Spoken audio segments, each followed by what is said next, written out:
Ne change rien, petite sirène.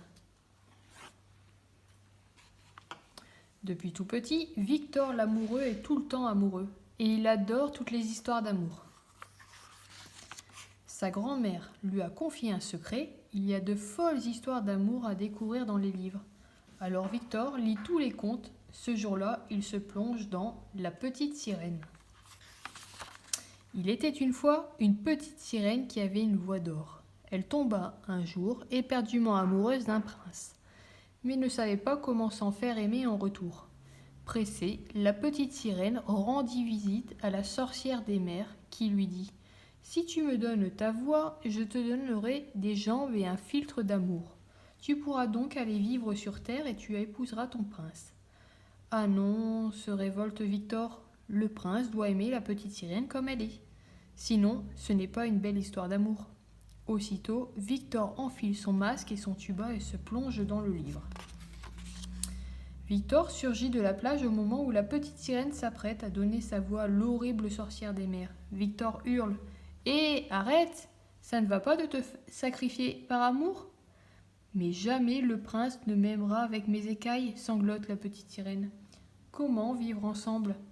Je nage dans la mer et lui marche sur la terre. J'ai un plan, petite sirène, s'écrie Victor. Écoute-moi. Profitons de ton plus bel atout. Et ils plongent tous les deux dans l'eau, alors qu'arrive le prince sur son cheval blanc. Mélancolique, il s'arrête face à la mer. Ah, que j'aimerais rencontrer l'amour.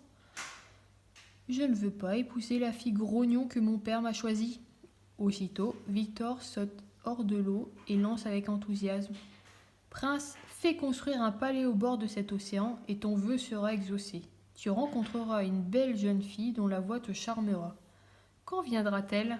Dès que le palais sera achevé. En une nuit, le prince fait construire un palais de bois au bord de la mer. Ses équipes travaillent comme des folles. Déjà, il rêve de cette mystérieuse jeune fille. Au beau matin, on entend résonner au-dessus des flots le plus beau chant du monde. Tous les animaux sortent de la forêt pour l'écouter. Dans le cœur du prince, la mélancolie fait place à la joie. Ma parole, cette voix sublime vient de la mer, s'écrie-t-il. Victor tend aussitôt au prince un maillot de bain, un masque et un tuba et lui indique l'océan. Mais le prince lui répond « Je ne sais pas nager et j'ai toujours eu peur de l'eau. »« Bigre !» s'exclame Victor très embêté. Alors Victor attrape une pelle et commence à creuser lui-même un bassin devant le palais, juste au bord de la mer. À toute allure. Mais que fais-tu ? Bégaye le prince, troublé par le chant qui ne s'arrête pas. Je ne reste pas les bras croisés, j'agis pour trouver une solution. Je veux aider l'amour à triompher. En un rien de temps, l'obstiné Victor a terminé de créer une piscine naturelle sur la plage. Il est prêt à tout pour réunir les amoureux. Il la remplit d'eau de mer en creusant un canal. La petite sirène en profite alors pour se glisser dans le bassin. Soudain, le prince aperçoit la petite sirène aussi belle que sa voix. Son cœur ému fait boum. « Qui es-tu ? Demande-t-il. « La petite sirène, répond-elle en rougissant. Le cœur du prince fait alors un triple boum. Boum, boum, boum. Mais la sorcière des mers ne l'entend pas de cette oreille. La voilà qui émerge dans un tourbillon d'eau noire et qui hurle sa colère. Vous ne pourrez pas vivre ensemble, vous êtes trop différents. Désespéré qu'elle mette ainsi en danger l'amour du prince et de la petite sirène, Victor fait un signe en direction de l'océan. Tous les animaux marins se mettent alors à brasser l'eau de toute leur force et à la faire tourbillonner en faisant un bruit extraordinaire. Quel remue-ménage!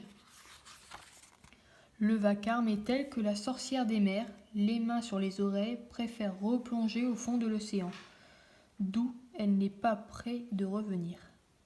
La musique se calme doucement. La petite sirène demande alors au prince « M'aimeras-tu comme je suis ?»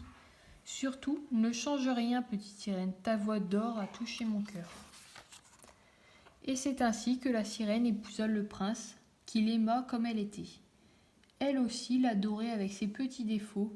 Quel beau mariage au bord de la mer ce fut. Il y eut aussi dans l'assistance, nombreuse, autant d'invités avec des pieds qu'avec des nageoires. et les époux vécurent heureux grâce au bassin creusé par Victor qui les réunit tous les jours. Tout content de voir que l'amour est décidément plus fort que les différences, Victor n'a plus qu'à retourner dans sa vie à lui.